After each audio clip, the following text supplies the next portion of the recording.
Hey everybody, you're on the Geekbox YouTube channel. Today I will tell you how to fix USB audio not supported. Let's go. Open source, USB flash drive, play. Audio not supported or video not supported. What to do? You need to record the video. Open any video converter app.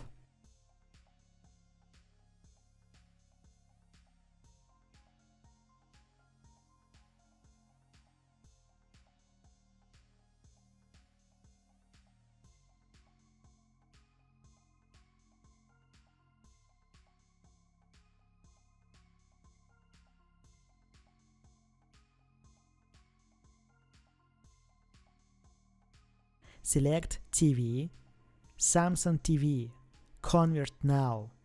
Transfer the new file to USB flash drive. That's it.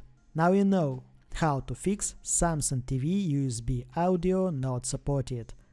If I've helped you, please like and subscribe to the channel. Good luck and see you soon.